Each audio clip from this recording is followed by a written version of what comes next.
প্ৰতিদিনে ৰাতিপুৱা কি খালে তেজ পৰিষ্কাৰ হয়?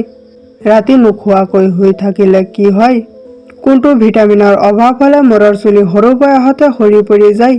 এনেধৰণৰ আৰু কিছুমান নজনা প্ৰশ্নসমূহৰ উত্তৰ জানিবলৈ আমাৰ লগতে ভিডিঅ'টো শেষলৈকে থাকিব বুলি আশা ৰাখি ভিডিঅ'টো আৰম্ভ কৰিছোঁ।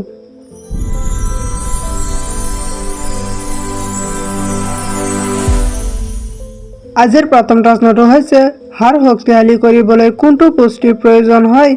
অপশ্যনসমূহ হৈছে ক প্ৰটিন, খ কেলচিয়াম, গ ভিটামিন, ঘ আইৰণ।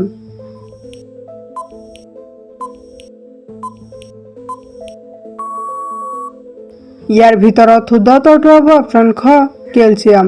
হাড় শক্তিশালী কৰিবলৈ কেলচিয়ামৰ প্ৰয়োজন হয়। পৰৱৰ্তী প্ৰশ্নটো হৈছে অধিক তেলীয় খাদ্য খালে শৰীৰত কি হয়? অপশ্যনসমূহ হৈছে ক ওজন বৃদ্ধি হয়, খ চকুৰ সমস্যা হয়, গ কাণৰ বেমাৰ হয়, ঘ দাঁতৰ বিষ হয়।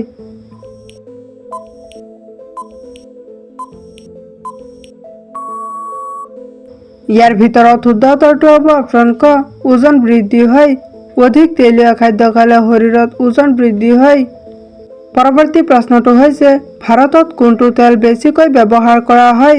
অপশ্যনসমূহ হৈছে ক নাৰিকল তেল, খ তিলৰ তেল, গ মাটিমাহৰ তেল, ঘ সৰিয়হৰ তেল।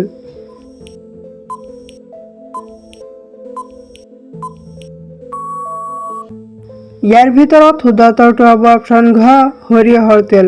ভাৰতত সৰিয়হৰ তেল বেছিকৈ ব্যৱহাৰ কৰা হয়। পৰৱৰ্তী প্ৰশ্নটো হৈছে কোনটো ভিটামিন এণ্টিজিংকত সহায় কৰে? অপশ্যনসমূহ হৈছে ক ভিটামিন চি, খ ভিটামিন কে, গ ভিটামিন ই, ঘ ভিটামিন ডি।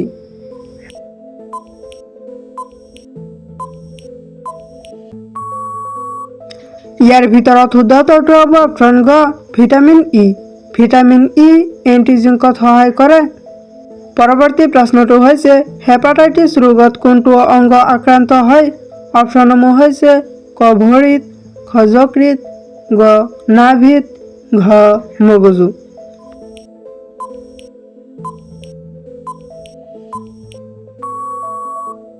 ইয়াৰ ভিতৰত শুদ্ধ উত্তৰটো হ'ব অপশ্যন খ যকৃত। হেপাটাইটিছ ৰোগত যকৃত আক্ৰান্ত হয়। পৰৱৰ্তী প্ৰশ্নটো হৈছে অস্থমা ৰোগত কোনটো অংগ প্ৰভাৱিত হয়? অপশ্যনসমূহ হৈছে ক কিডনীত, খ পাকস্থলীত, গ হাঁওফাঁওত, ঘ মস্তিষ্কত।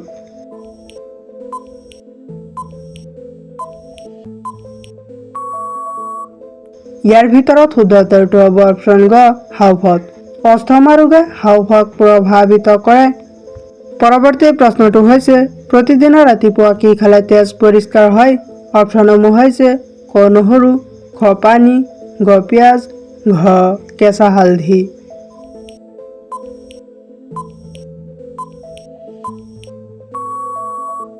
ইয়াৰ ভিতৰত শুদ্ধ উত্তৰটো হ'ব অপশ্যন ঘ কেঁচা হালধি। প্ৰতিদিনে ৰাতিপুৱা কেঁচা হালধি খালে তেজ পৰিষ্কাৰ হয়। পৰৱৰ্তী প্ৰশ্নটো হৈছে প্ৰতিদিনে ৰাতিপুৱা কি খালে স্বাস্থ্য সুস্থ হৈ থাকে? অপশ্যনসমূহ হৈছে ক কিচমিচ, খ আপেল, গ আঙুৰ, ঘ নেমু পানী।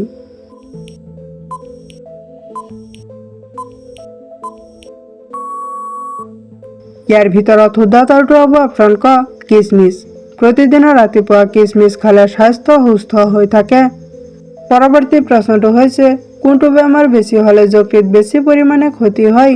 অপশ্যনসমূহ হৈছে ক আলচাৰ, খ হাঁপানি, গ জণ্ডিছ, ঘ ডায়েবেটিছ।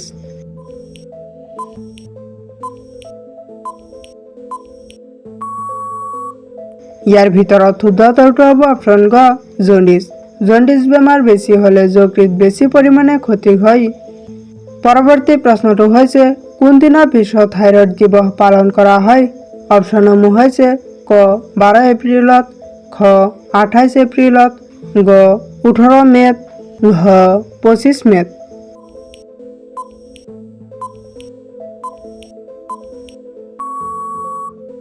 ইয়াৰ ভিতৰত শুদ্ধ উত্তৰটো হ'ব অপশ্যন গ 18 মে'ত। 18 মে' দিনা বিশ্বত থাইৰয়ড দিৱস পালন কৰা হয়। পৰৱৰ্তী প্ৰশ্নটো হৈছে হাৰ্টৰ সমস্যা দূৰ কৰিবলৈ কি খোৱাৰ প্ৰয়োজন? অপশ্যনসমূহ হৈছে ক নহৰু, খ আদা, গ শাক, ঘ পিঁয়াজ।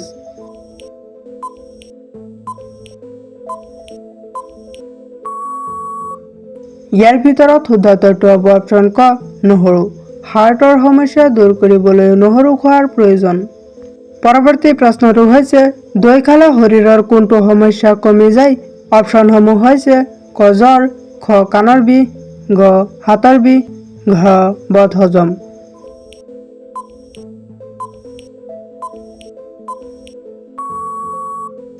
ইয়াৰ ভিতৰত শুদ্ধ উত্তৰটো হ'ব অপশ্যন ঘ বদহজম।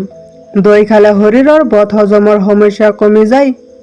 পৰৱৰ্তী প্ৰশ্নটো হৈছে কিমান ঘণ্টাৰ কম টোপনি মাৰিলে মানুহৰ হাৰ্ট এটেকৰ সম্ভাৱনা বৃদ্ধি পায়? অপশ্যনসমূহ হৈছে ক 8 ঘণ্টা, খ 9 ঘণ্টা, গ 6 ঘণ্টা, ঘ 7 ঘণ্টা।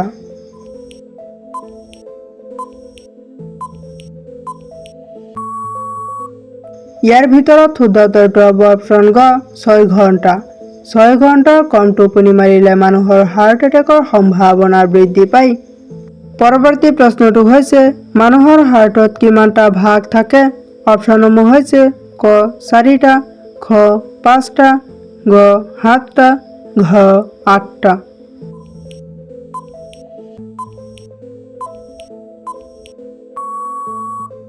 ইয়াৰ ভিতৰত শুদ্ধ উত্তৰটো হ'ব অপশ্যন ক 4টা। মানুহৰ হাৰ্টত 4টা ভাগ থাকে। পৰৱৰ্তী প্ৰশ্নটো হৈছে ৰাতি নোখোৱাকৈ শুই থাকিলে কি হয়? অপশ্যনসমূহ হৈছে ক খং বেছি হয়, খ টোপনি নাহে, গ পেটৰ চৰ্বি কমে, ঘ বেমাৰ নহয়।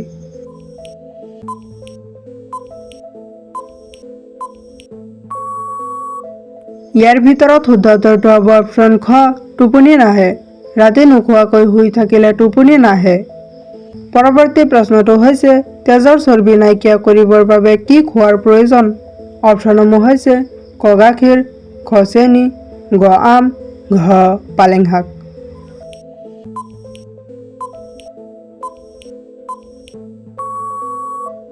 ইয়াৰ ভিতৰত শুদ্ধ উত্তৰটো হ'ব অপশ্যন ঘ পালেং শাক। তেজৰ চৰ্বি নাইকিয়া কৰিবলৈ পালেং শাক খোৱাৰ প্ৰয়োজন। পৰৱৰ্তী প্ৰশ্নটো হৈছে মানুহৰ হাতত মুঠ কিমানটা হাড় আছে? অপশ্যনসমূহ হৈছে ক 15টা, খ 20টা, গ 25টা, ঘ 27টা।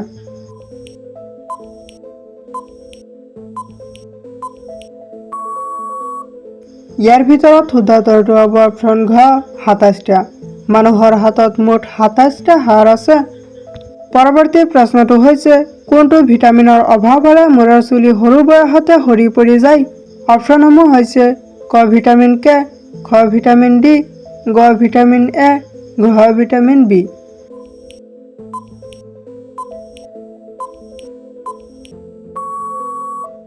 ইয়াৰ ভিতৰত শুদ্ধ উত্তৰটো হ'ব অপশ্যন খ ভিটামিন ডি। ভিটামিন ডিৰ অভাৱ হ'লে মূৰৰ চুলি সৰু বয়সতে সৰি পৰি যায়। পৰৱৰ্তী প্ৰশ্নটো হৈছে কোনটো ভিটামিনৰ অভাৱ হ'লে মানুহৰ ছাল ক'লা হয়? অপশ্যনসমূহ হৈছে ক ভিটামিন কে, খ ভিটামিন ডি, গ ভিটামিন B6, ঘ ভিটামিন B12।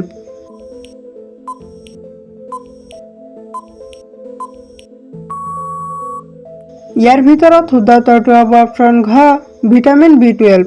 ভিটামিন B12ৰ অভাৱ হ'লে মানুহৰ ছাল ক'লা হয়। আজিৰ একেবাৰে শেষৰ প্ৰশ্নটো হৈছে কণী খোৱাৰ পিছত কি খালে শৰীৰত মাৰাত্মক ক্ষতি হ'ব পাৰে?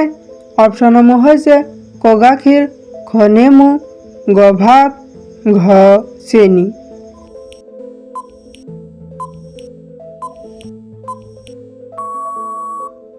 ইয়াৰ ভিতৰত শুদ্ধ উত্তৰটো হ'ব অপশ্যন খ নেমু। কণী খোৱাৰ পিছত নেমু খালে শৰীৰত মাৰাত্মক ক্ষতি হ'ব পাৰে। ভিডিঅ'টো শেষলৈকে দেখাৰ বাবে ধন্যবাদ। যদি ভিডিঅ'টো ভাল লাগিছে তেনেহ'লে এটা লাইক কৰি দিব আৰু যদি এনেকুৱা ধৰণৰ আৰু কিছুমান নজনা প্ৰশ্নসমূহৰ উত্তৰ জানিব বিচাৰে তেনেহ'লে আমাৰ চেনেলটো ছাবস্ক্ৰাইব কৰি ৰাখিব। Thank U.